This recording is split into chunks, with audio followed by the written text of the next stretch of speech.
Hello friends, स्वागत है आपका हमारे यूट्यूब चैनल पर। और आज की हमारी इस वीडियो के सेंटर में रहने वाला है यूके और यूके की बदल रही इकोनॉमी। तो दोस्तों, वो यूके जो आज से 2 सदी पहले तक, 200 साल पहले तक आधी दुनिया के ऊपर राज करता था, वो ब्रिटेन जिसने आधी दुनिया की जमीन, समुद्र और एयर स्पेस को अपने कंट्रोल में किया हुआ था, जो दुनिया की सबसे बड़ी इकोनॉमिक पावर था, और दुनिया का कोई भी इंपॉर्टेंट फैसला बिना यूके के राय के, बिना यूके की परमिशन के नहीं लिया जाता था। आज वही यूनाइटेड किंगडम की ताकत बहुत ही ज्यादा कम हो चुकी है। अब इसका प्रभाव जो है वो काफी कम हो गया है पूरी दुनिया के ऊपर, और इतना कम हो गया है कि 2022 में जो ब्रिटेन की कभी कॉलोनी हुआ करती थी भारत ने अब ब्रिटेन की इकोनॉमी को सरपास कर दिया है। भारत की इकोनॉमी ब्रिटेन की इकोनॉमी से आगे निकल चुकी है। अब सिचुएशन इतनी ज्यादा हालात खराब है ब्रिटेन के कि कई इकोनॉमिस्ट तो ब्रिटेन की इकोनॉमी को थर्ड वर्ल्ड इकोनॉमी से कंपेयर करने लगे हैं, और ये बोल रहे हैं कि ब्रिटेन बहुत ही जल्दी, पूरा ब्रिटेन थर्ड वर्ल्ड इकोनॉमी की तरफ बढ़ता जा रहा है। तो दोस्तों, आज की हमारी इस वीडियो में हम जानेंगे कि क्या बदल गया, आखिरकार यूके की इकोनॉमी के अंदर क्या चल रहा है, क्या चेंजेस आ रहे हैं, ये सिचुएशन इतनी ज्यादा खराब कैसे हो गई है, इसके पीछे के कारण क्या है, वजह क्या है, और इनको कैसे दूर किया जा सकता है। तो चलिए शुरू करते हैं आज की हमारी ये वीडियो। पर उससे पहले, चैनल का नाम है दिया ये सब, मेरा नाम है राही मेहता, अभी सब्सक्राइब कर लीजिए ताकि ऐसी इंटरेस्टिंग वीडियोस आप देखते रहें। तो सबसे पहले हम शुरू करते हैं लंदन की हिस्ट्री के साथ। तो दोस्तों, हम जानते हैं लंदन एक बहुत ही इंपॉर्टेंट शहर है ब्रिटेन का, पूरी दुनिया का एक बहुत इंपॉर्टेंट शहर है। ये दुनिया के सबसे अमीर शहरों में से आता है। इसकी जो इकोनॉमी है, जो जीडीपी है, लंदन की मैं बात कर रहा हूं, ब्रिटेन की नहीं, लंदन की इकोनॉमी लगभग 58 बिलियन पाउंड की है। अगर मैं इसको डॉलर्स के अंदर कन्वर्ट करूं तो ये 652 बिलियन डॉलर के आसपास जाकर बैठती है। और ये पूरे यूके की इकोनॉमी का लगभग 50% हिस्सा है, यानी कि एक शहर पूरे देश की इकोनॉमी का 50% कंट्रीब्यूट करता है। पर पूरे यूके की आबादी तो लंदन के अंदर रहती नहीं है। सिर्फ 25 से 30% जो पूरे यूके की आबादी है वो लंदन की निवासी है। तो इसका मतलब, अगर लंदन की जीडीपी को, उसकी इकोनॉमी को हम यूके की इकोनॉमी से रिमूव कर दे, तो पूरे लंदन की जो इनकम रहेगी, पूरे यूके की जो इनकम रहेगी, या फिर पूरे यूके का जो स्टैंडर्ड ऑफ लिविंग होगा, उसमें कितनी भारी गिरावट आपको देखने को मिलेगी। यानी कि लंदन ही ऐसी एक शहर है, ऐसा एक शहर है जो पूरे यूके की इकोनॉमी को सपोर्ट कर रहा है, और वो भी क्राइसिस में चल रहा है। कैसे, इसको भी समझते हैं।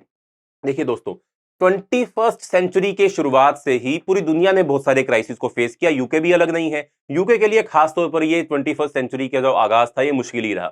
शुरुआत ही 2008 के अंदर होती है पूरी दुनिया के लिए मॉनेटरी क्राइसिस के साथ, जिसको हम लेमन ब्रदर क्राइसिस भी कहते हैं, सब प्राइम क्राइसिस भी कहते हैं, अलग अलग नाम से इसको जाना जाता है। इसने पूरे लंदन के बैंकिंग सिस्टम, पूरे यूके के इकोनॉमिक सिस्टम की जो कमजोरियां थी, वो दुनिया के सामने लाकर रख दी। और अभी तो सिचुएशन, इससे बाहर निकला ही नहीं था यूके, 2008 के इस फाइनेंशियल क्राइसिस से बाहर निकला ही नहीं था यूके, कि 2016 के अंदर यूके ने ब्रेक्सिट की मांग शुरू कर दी। अब ब्रेक्सिट क्या है? यूरोपियन यूनियन का कभी ब्रिटेन हिस्सा हुआ करता था, जो कि एक फाइनेंशियल एंड ट्रेडिंग ब्लॉक है, जो अपनी फॉरेन पॉलिसी को भी अलाइन करके चलने वाला एक गुट है, जिसके अंदर 27 देश शामिल हैं।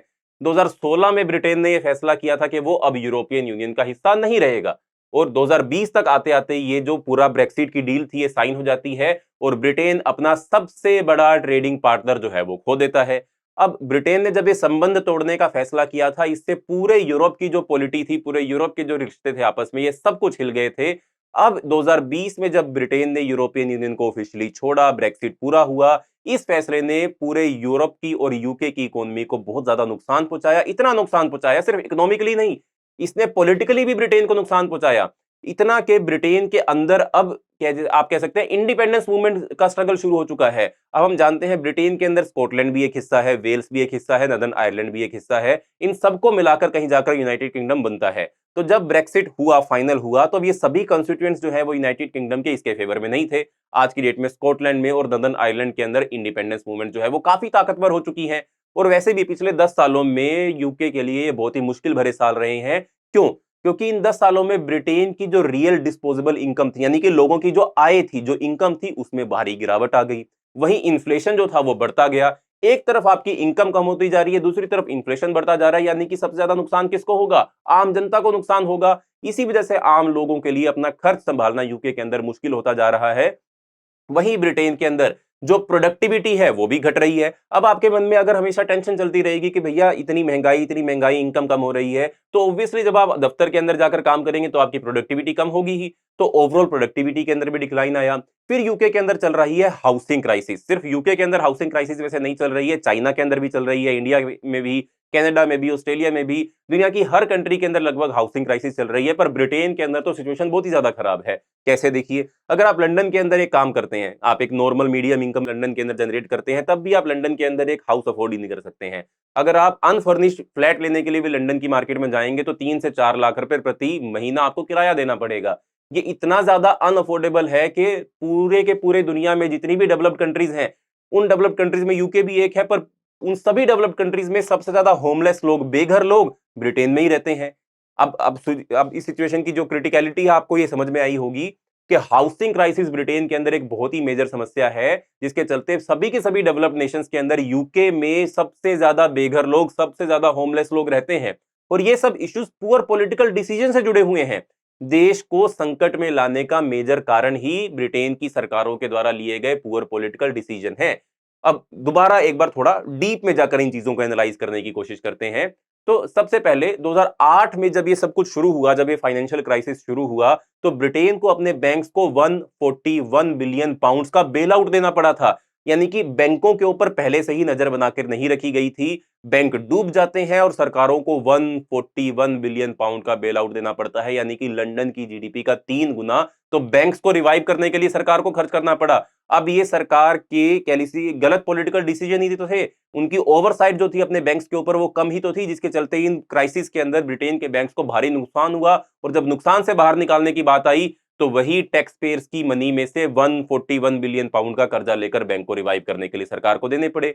इसने आम लोगों को इफेक्ट किया, क्योंकि ये पैसा जो था वो सरकार एम्प्लॉयमेंट जनरेट करने के लिए इस्तेमाल कर सकती थी। और उसके बाद ही 2016 में, अभी तो एम्प्लॉयमेंट जनरेशन की बात ही नहीं चल रही थी, फाइनेंशियल क्राइसिस से बाहर निकलने की बात हो रही थी। 2016 में आपने ब्रेक्सिट की बात करनी शुरू कर दी। अरे भैया, आप अपनी इकोनॉमी को संभाल तो लेते, पहले उसको रिवाइव तो कर लेते, अपना जो कर्जा तो था उसको तो कम कर लेते, अपनी ट्रेड को तो सुधार लेते, लोगों को नौकरियां तो दे देते, पर आपने एक पॉलिटिकल फैसला लिया और 2016 में ब्रेक्सिट की बात करनी शुरू कर दी। ये एक छोटी सी समस्या नहीं थी, ये इकोनॉमी को आज तक इफेक्ट करती आ रही है। और ब्रेक्सिट ने फॉरेन डायरेक्ट इन्वेस्टमेंट जो ब्रिटेन के अंदर आती थी उसको भी कम कर दिया, और तब से यूके की इकोनॉमी इतनी नहीं सुधर पाई है। और अब ब्रेक्सिट हुआ, फाइनेंशियल क्राइसिस आया, और 2020 में दुनिया भर के लिए एक और मेजर समस्या आ गई थी, जिसको हम कोविड-19 के नाम से जानते हैं। इस सिचुएशन ने समस्या को और भी ज्यादा बढ़ा दिया। सरकार को अब कोविड-19 को से बचने के लिए, इससे अपनी इकोनॉमी को रिवाइव करने के लिए अब दोबारा उधार लेना पड़ा। 280 बिलियन पाउंड्स का उधार जो था वो यूके की सरकार ने लिया, जो जरूरी था देश की मदद करने के लिए। खैर, हम इसके खिलाफ नहीं है, लेकिन आज इस उधार को वापस करने के लिए यूके को क्या करना पड़ रहा है? अपने टैक्स बढ़ाने पड़ रहे हैं। पहले आय कम होती जा रही है, इन्फ्लेशन बढ़ती जा रही है, ऊपर से टैक्स बढ़ता जा रहा है, तो आम जनता कहां जाएगी भैया? और इसके साथ साथ अब इन्फ्लेशन बढ़ेगी तो बैंकों को, या सेंट्रल बैंक जो होगा ब्रिटेन का, उसको अपनी ब्याज दरें भी बढ़ानी पड़ेंगी ताकि इन्फ्लेशन को कंट्रोल किया जा सके। तो बैंक ऑफ इंग्लैंड ने अब इंटरेस्ट रेट को भी बढ़ाकर 5.25% कर दिया है। इससे ब्रिटेन के अंदर उधार लेना भी महंगा हो गया। अब ये सिर्फ एक इकोनॉमिक क्राइसिस नहीं है, ये एक सोशल क्राइसिस भी हो चुका है, जो लोगों की जिंदगी को इफेक्ट कर रहा है। और अगर हम कोविड-19 पेंडेमिक की ही बात करें तो इसने इन समस्याओं को और भी ज्यादा बढ़ा दिया था, जिसने सब कुछ और ज्यादा डिफिकल्ट कर दिया। मरीजों की गिनती और इकोनॉमिक रिसेशन के मामले में डेवलप्ड कंट्रीज में यूके की हालात सबसे खराब है। सबसे ज्यादा मरीज, अगर ओवरऑल पॉपुलेशन के परसेंटेज की हम बात करें तो ब्रिटेन के अंदर कोविड-19 के सबसे ज्यादा मरीज हुए। और इसके साथ साथ कोविड-19 पेंडेमिक के चलते जो इकोनॉमीज को नुकसान हुआ वो भी ब्रिटेन में सबसे ज्यादा हुआ, अगर हम सिर्फ डेवलप्ड कंट्रीज की बात कर रहे हैं तो। इन सब हालातों में और मुश्किलों के बीच में एक बात बहुत साफ है कि ब्रिटेन का जो साम्राज्य हुआ करता था, अब ये इतना इंपॉर्टेंट नहीं रहा, इतना पावरफुल नहीं रहा। और आज में ब्रिटेन की जो हालत है वो एक मिडिल इनकम कंट्री वाली ही हो चुकी है, जिसके चलते पूरी ग्लोबल कम्युनिटी में इसकी अहमियत जो है वो समय के साथ साथ और कम हो गई है। अब इसको और अगर हम आगे बढ़ने की, समझने की कोशिश करें तो आज यूके एक और समस्या का सामना कर रहा है। और इसके चलते जो बड़े-बड़े न्यूज़पेपर्स हैं, चाहे वो गार्जियन हो, रॉयटर्स हो, सीएनबीसी हो, हर एक न्यूज़पेपर के अंदर ब्रिटेन की जो ये सोशो इकोनॉमिक कंडीशन है, इसको लेकर लगातार आर्टिकल छपते रहते हैं। अब देखो, गार्जियन के ये कुछ न्यूज़ कटिंग्स की मैं यहाँ पर आपके सामने लेकर आया हूँ। इनके अकॉर्डिंग 2 मिलियन ब्रिटिश लोग ये मानते हैं, या वो एक्सेप्ट करते हैं कि पिछले कुछ महीनों में कई दिन ऐसे आए हैं जब उनको खाली पेट जाकर सोना पड़ रहा है। यानी कि ब्रिटेन के अंदर भी हंगर की समस्या बढ़ती जा रही है। वही माल न्यूट्रिशन बच्चों को परेशान कर रहा है, कुपोषण बच्चों को परेशान कर रहा है। ब्रिटेन के 5 साल के बच्चे यूरोप में सबसे ज्यादा कद में छोटे हैं। इसके साथ साथ हर 3 बच्चों में से एक बच्चा जो है वो ब्रिटेन के अंदर गरीबी से जूझ रहा है। अब समय आ गया है कि ब्रिटेन को अब एक आम देश की तरह देखना बंद करना होगा, एक डेवलप्ड देश की तरह देखना बंद करना होगा और उनको ये एक्सेप्ट करना पड़ेगा कि वो भी एक मिडिल इनकम या लोअर इनकम कंट्री या थर्ड वर्ल्ड कंट्री बनने की तरफ आगे बढ़ रहा है। ब्रिटेन को अब अपने आप को एक इंडस्ट्रियल देश की तरफ देखना बंद करना होगा, बल्कि उसको अपनी इकोनॉमी को दोबारा से रिवाइव अप करने के लिए शुरू से स्क्रैच से सब कुछ स्टार्ट करना होगा। जो पहले की तरह इकोनॉमिक डेवलपमेंट चैलेंजेस जो सामना करना पड़ता है किसी देश को, ब्रिटेन को वो दोबारा सामना करना पड़ेगा। यूके के बड़े हिस्से ऐसे हैं, अगर आप लंदन को हटा दीजिए तो यूके का जो बचा हुआ हिस्सा है वो डेवलप्ड कंट्री की इनकम से बहुत कम है। एक मिडिल इनकम कंट्री के बराबर उन इलाकों की इनकम ओवरऑल आती है अगर आप लंदन को हटा दे तो इसके चलते अब ये ट्रेंड अगर चलता रहा तो ऑब्वियसली यूके जो है वो एक बड़ी इकोनॉमी से एक थर्ड वर्ल्ड इकोनॉमी की तरफ बढ़ी जाएगा। और अभी यूके के अंदर जो पॉवर्टी है वो पिछले 30 सालों में अपने हाइक पर है, अपने सबसे पीक पर पहुंच चुकी है। अब इन सभी समस्याओं को देखते हुए माल न्यूट्रिशन भी हो गया, फाइनेंशियल क्राइसिस भी हो गया, टैक्सेस भी बढ़ रहे हैं, ब्याज दरें भी बढ़ रही हैं, इन्फ्लेशन भी बढ़ रहा है, इनकम भी कम हो रही है, हाउसिंग क्राइसिस भी चल रहा है। ऐसे में इससे बाहर कैसे निकला जाए? तो दोस्तों, अब सवाल यही है, इन समस्याओं का हल क्या है? हर पॉलिटिकल पार्टी को इन इश्यूज पर बात करनी चाहिए। इस वीडियो में हमने देख लिया कि कैसे इन प्रॉब्लम्स को नजरअंदाज किया गया है, बल्कि सरकार क्या करती रही? कर्ज बढ़ाती रही, वापिस बेल आउट करने के लिए पैसा मार्केट के अंदर डालती रही, लोगों को बेल आउट करने की सरकार ने कोशिश की, या फिर पॉलिटिकल डिस्कशन ही करती रही। और कई सारे जो प्रधानमंत्री थे यूके के अंदर बाद के बाद एक के बाद एक के बाद बदलते ही भी रहे, यानी कि एक लंबी कुछ समय तक ब्रिटेन के अंदर पॉलिटिकल स्टेबिलिटी भी नहीं थी। अब इन सभी चीजों से बाहर निकलने की जरूरत है। सरकार को अब हर चीज को यूक्रेन जंग के ऊपर थोपना बंद करना होगा, क्योंकि जब भी ब्रिटेन के अंदर इन्फ्लेशन की बात होती है तो ब्रिटेन की सरकार कह देती है कि अरे भैया, यूक्रेन में चल रही है ना जंग, उससे हो चुकी है ना सारी सप्लाई चेन डिसरप्शन, उसी के चलते तो महंगाई बढ़ रही है। तो दोस्तों, अब ब्रिटेन की सरकार को पॉलिटिकली इन चीजों को एक्सेप्ट करना पड़ेगा कि उनके गलत फैसलों के चलते आज की हालात जो है वो बढ़ती जा रही हैं। इन सभी की सभी समस्याओं के साथ सिर्फ और कमेंट करना काफी नहीं है। पिछले कुछ हफ्ते में भी इंग्लिश शहरों के अंदर कई सारे इलाकों में हिंसक भड़क हुई है, 1000 से ज्यादा लोगों को अरेस्ट किया गया है, जिसमें लूट-मार की समस्याएं भी बहुत ज्यादा हैं। ये क्या दिखाता है हमें? ये यही दिखाता है कि जब लोगों के हाथ में पैसा नहीं होगा, लोगों के हाथ में किसी भी प्रकार की नौकरी नहीं होगी, तो क्या होगी? ब्रिटेन के अंदर या किसी भी कंट्री के अंदर हिंसा ही तो भड़केगी, रायट्स ही तो भड़केंगे। और यही हो रहा है ब्रिटेन के अंदर, चाहे वो नॉर्दर्न आयरलैंड हो, यहाँ पर हिंसा हुई, 1000 से ज्यादा लोगों को अरेस्ट किया गया, लूट की समस्या, आगजनी की समस्या, रेसिस्ट हमले ब्रिटेन के अंदर बढ़ गए। तो दोस्तों, ये थी यूके की आज की हालात। यूके की सिचुएशन बहुत सीरियस है। अगर हम इन इश्यूज के ऊपर ध्यान नहीं देंगे तो यूके एक थर्ड वर्ल्ड इकोनॉमी बन जाएगा, या यूके की सरकार को इनके ऊपर ध्यान देना जरूरी है। बाय द वे, आपका क्या ख्याल है इस वीडियो को लेकर, इस इशू को लेकर?